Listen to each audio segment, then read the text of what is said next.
बेटा last lecture में हम डिस्कस किया था magnetic field on the axis of A current carrying circular coil. ठीक है बेटा, जो रिजल्ट आया वो हमारे पास आया P is equal to mu naught upon 4 pi 2 pi I into a square upon x square plus A square. इसकी पावर कितनी है बेटा? 3/2 के बराबर आई थी। अगर इसको 2 पाई से कैंसिल आउट करना चाहते हो तो कैंसिल आउट भी कर सकते हो, और आप ये भी याद रख सकते हो mu naught I A square upon 2 into X square plus A square, और इसकी पावर कितनी आ गई बेटा? 3/2 के बराबर आ गई। यही आया। नव अब हम कुछ डिस्कशन कर रहे हैं अबाउट न्यूमेरिकल्स। न्यूमेरिकल्स के बारे में देखो बेटा, ये हमने मान लिया कि ये मेरे पास कोई भी एक करंट कैरिंग सर्कुलर कॉइल है। इसकी जो रेडियस है वो हमने सपोज करी है कि इट्स रेडियस इज़ 3 सेंटीमीटर। ठीक है बेटा। दूसरा हमने ये कह दी कि ये मेरे पास एक ये वाली सर्कुलर कॉइल है, इसकी रेडियस है, दोनों की एक्सिस है वो सेम पॉइंट से पास करती है। इसकी रेडियस है वो हमने कह दी कोई 4 सेंटीमीटर के बराबर है। उसके बाद ये कहता है कि ये हमने कोई भी एक पॉइंट ले लिया जो यहाँ से 4 सेंटीमीटर दूरी पे लिया है, और यहाँ से कितनी दूरी पे लिया है? 3 सेंटीमीटर। दैट इज़ मैं कह सकता हूँ कि हमारे पास जो इसका सेंटर है वो कितनी दूरी के ऊपर है? आपके पास 7 सेंटीमीटर दूरी पे है दोनों के। अब ये कहता है कि जो पहली कॉइल है इसके अंदर हमारे पास करंट है वो 1 एम्पियर करंट फ्लो करता है। I1 is equal to 1 ampere. Then ये कहता है calculate the value of current I2 in the second coil so that magnetic field at point P is 0। P point के ऊपर जो मैग्नेटिक फील्ड की value है वो किसके बराबर है बेटा? 0 के बराबर है। Also calculate the direction of the current in each loop. बेटा ध्यान से देखो, ये मैंने कह दिया कि एक करंट कैरिंग लूप ये वाला है, एक ये वाला है, जो आपको मेरी उंगली दिखाई दे रही होंगी। अब मैं कहता हूँ कि एक ये है, एक ये है, इस टाइप से रख रखे हैं। बेटा अगर मैं आपसे यूँ कहता हूँ कि मैग्नेटिक फील्ड 0 होगा तो ऑब्जर्वर यहाँ होगा, कहीं ना कहीं बीच में P पॉइंट पे होगा।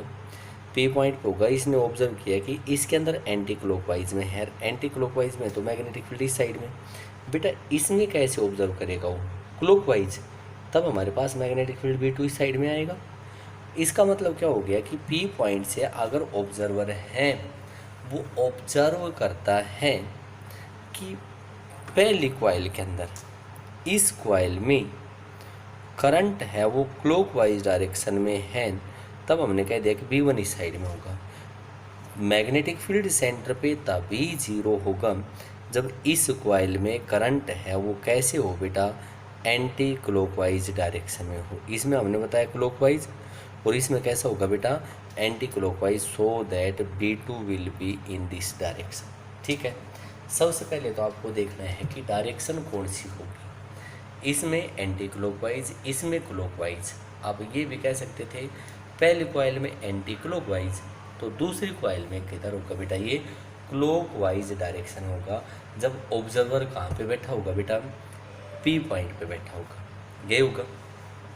नाउ देखो बेटा B1 की वैल्यू कैलकुलेट कर लो। B1 कौन सी कॉइल से है? फर्स्ट कॉइल से। Mu naught upon 4 pi 2 pi I into R1 का स्क्वेयर अपॉन R1 का स्क्वेयर प्लस X1 का स्क्वेयर, और इसकी पावर कितनी हुई बेटा? 3/2।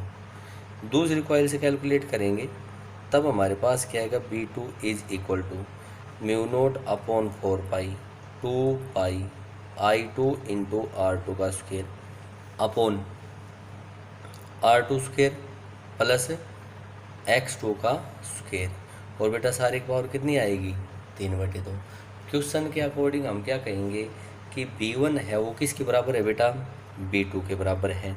As B1 is equal to B2, तभी तो इस P पॉइंट के ऊपर मैग्नेटिक फील्ड 0 होगा। ये है बेटा mu naught upon 4 pi 2 pi I1 R1 का square upon R1 square plus X1 square raise to power 3/2 is equal to mu naught upon 4 pi 2 pi I2 R2 का square upon R2 का square plus X2 का square raise to power 3/2 ये आएगा बेटा mu naught upon 4 पाई से mu naught upon 4 pi 2 पाई से 2 pi cancel out हो गया। हमारे पास क्या बचा लेफ्ट साइड में I1 R1 रेडियस को सारी को सेंटीमीटर में रख लेता हूँ मैं 3 का स्क्वायर अपॉन R1 कितना बताया बेटा 3 का स्क्वायर प्लस X1 कितना बताया हमने 4 का स्क्वायर और रेज टू पावर कितनी है बेटा 3/2 यही है एक्सिस पे is equal to I2 into R2 का स्क्वायर अपॉन R2 देखो बेटा 4 का स्क्वायर प्लस 3 का स्क्वायर रेज टू पावर 3/2 बोलो ये कैंसिल आउट हो गया या नहीं। 9I1 is equal to 16I2 यही है बेटा। I2 कैलकुलेट करना है I2 is equal to 9/16 of I1 और बोलो I1 की वैल्यू कितनी दे रखी है 1 एम्पियर देयरफॉर 9/16 एम्पियर के बराबर होगा। This will be the value of current. ये हमारे पास करंट की वैल्यू आएगी। बेटा इस क्वेश्चन में किसी को डाउट है तो पूछो, एक बार देखो आप इस क्वेश्चन को ध्यान से देखो बेटा। चलो एक दो क्वेश्चन और करते हैं इसके। अब हमें ना इसके अंदर क्वेश्चन करेंगे कि एक्सिस का भी यूज हो सकता है, लॉन्ग वायर से भी हो सकता है और बेटा सेंटर के ऊपर भी हम कैलकुलेट कर सकते हैं रिंग का। ध्यान से देखोगे इसको।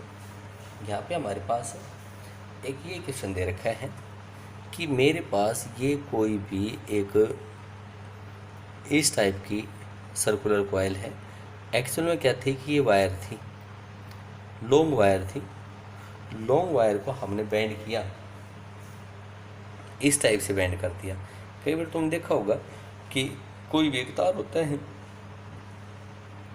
उसको हम जब बैंड कर देते हैं, या तुमने देखा होगा कि लड़कियों के पास जो हेयर बैंड होता है ना, उसके अगर दोनों आगे से एंड पकड़ लेते हैं तो देखियो एक बार ये जो हमारा हेयर बैंड है ये वाला, क्या इस जैसा ही नहीं बन गया? ध्यान से देखो, इस जैसा ही बना है। इधर से करंट I1 आया या I करंट आया, बोलो हमारे पास ये तो स्ट्रेट पोर्शन हो गया। ये कैसा पोर्शन हो गया बेटा? सर्कुलर पोर्शन हो गया। तो यहाँ से हमने क्या किया कि इसमें से करंट I आया, इधर से चला गया और इधर करंट आ गया। ठीक है, इसमें से जो करंट फ्लो करता है वो हमारे पास I करंट फ्लो करता है। इसकी जो रेडियस है वो हमारे पास A के बराबर है। तब ये कहता है कि हमें मैग्नेटिक फील्ड है वो कैलकुलेट करना है, net magnetic field at the point O point पे नेट मैग्नेटिक फील्ड की वैल्यू है वो कैलकुलेट करनी है।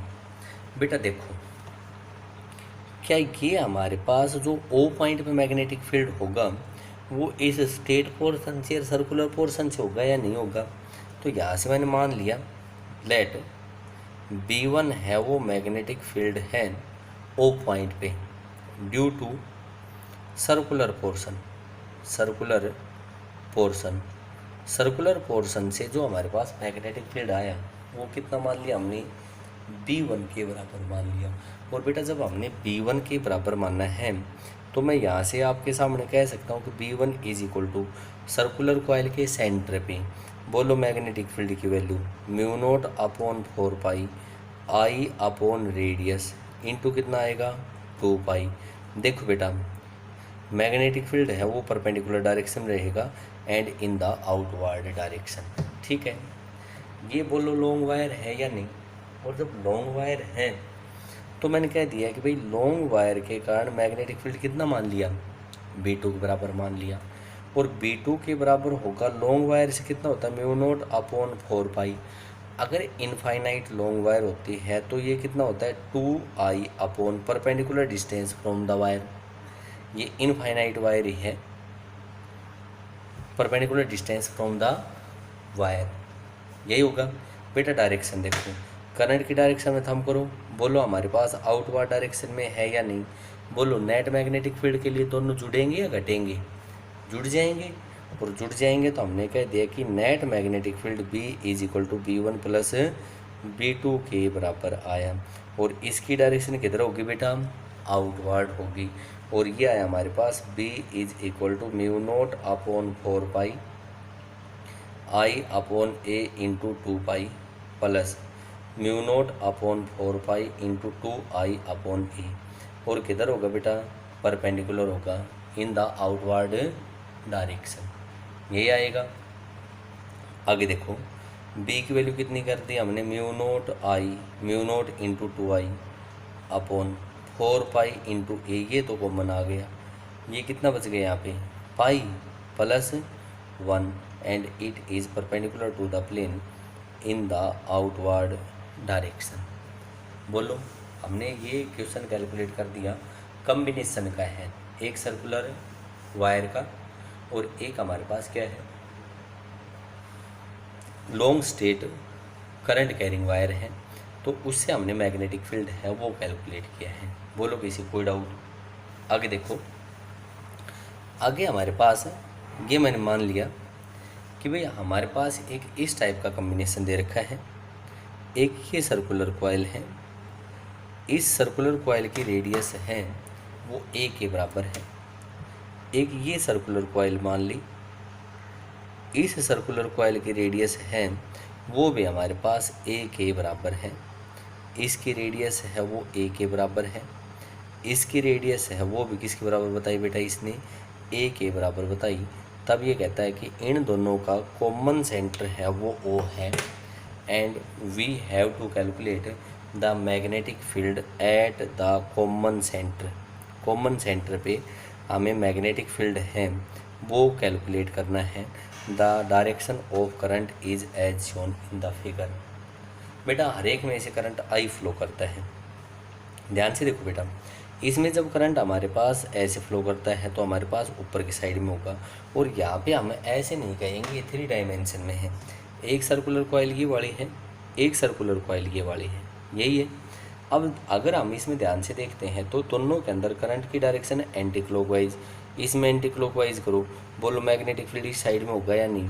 इस वाली के कारण, पहली वाली कॉइल के कारण जो मैग्नेटिक फील्ड है वो B1 इस साइड में हो गया। दूसरी कॉइल ये है, बोलो किधर होगा? ऊपर की साइड में होगा।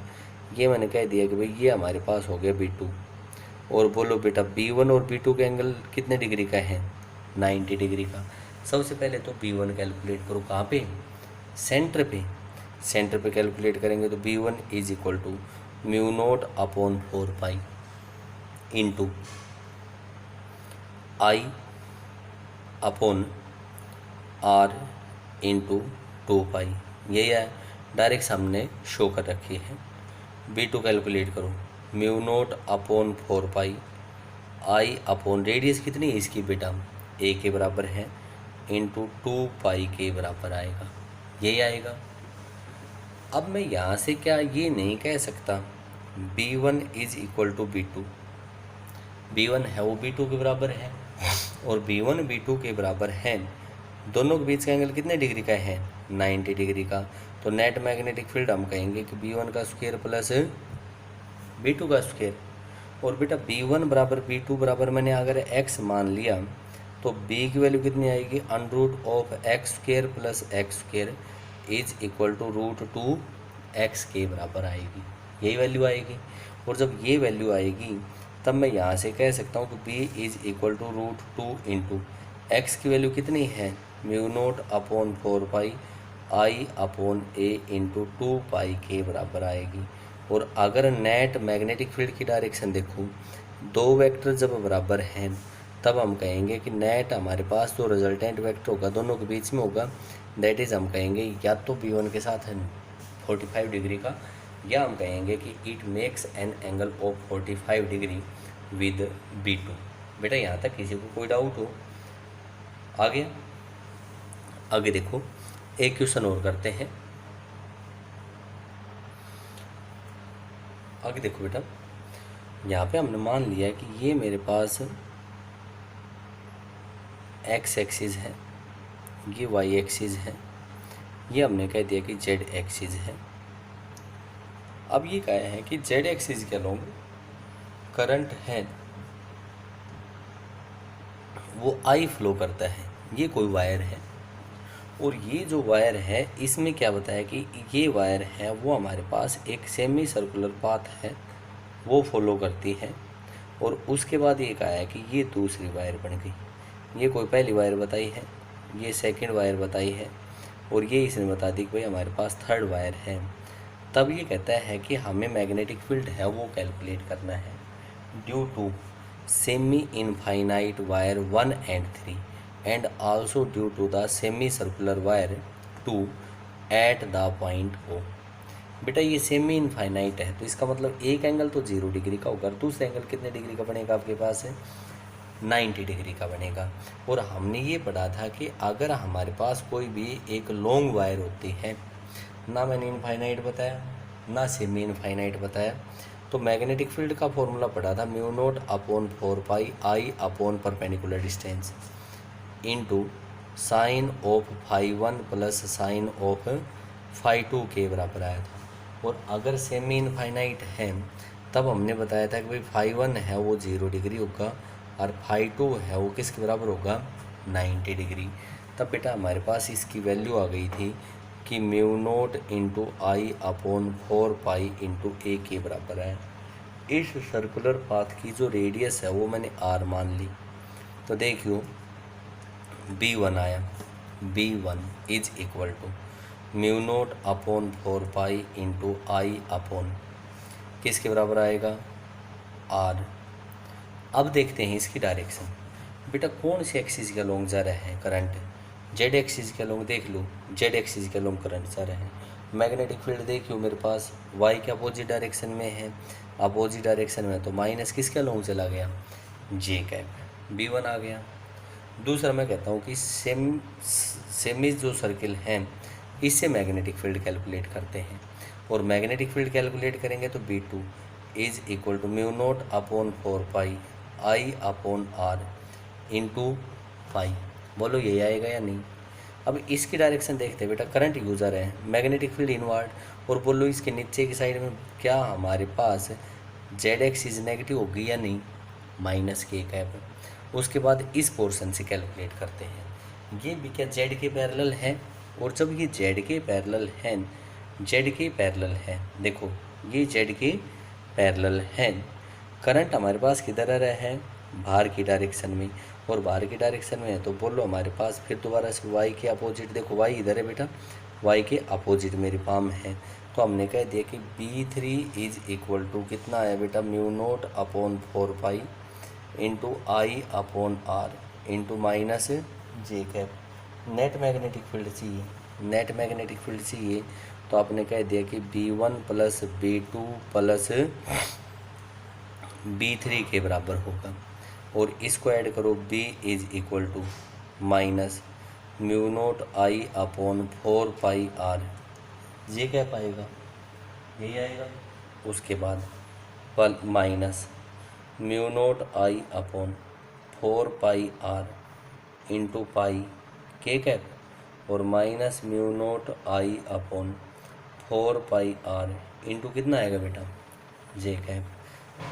कॉमन ले लो, B is equal to minus mu naught I upon 4 pi R common ले लिया, जे कैप प्लस जे कैप प्लस पाई के कैप। और आप इसको क्या कह सकते हो B is equal to minus mu naught I upon 4 pi R into 2 J cap plus pi के कैप के बराबर आएगा। This is the value of magnetic field at the centre O. ये वाला क्वेश्चन है, ये हमारे पास सेमी सर्किल भी आ गया और क्या आ गया आपके पास इनफाइनाइट लॉन्ग वायर आ गई। इसमें हमने देखा कि करंट इधर जा रहा है पाम की डायरेक्शन में मैग्नेटिक फील्ड, तो पाम है वाई के अपोजिट डायरेक्शन में थी बेटा पहले केस में। दूसरे केस में हमने कह दिया कि करंट जब घूम रहा है तो मैग्नेटिक फील्ड इनवर्ड डायरेक्शन में, इनवर्ड डायरेक्शन में है तो माइनस के कैप है। जब इसमें हमने देखा कि करंट हमारे पास इस साइड में आ गया, अगेन हमने कह दिया कि भाई पाम है वो वाई के अपोजिट डायरेक्शन में है, देयरफॉर देखो करंट ऊपर की साइड में, पाम बाहर की साइड में है।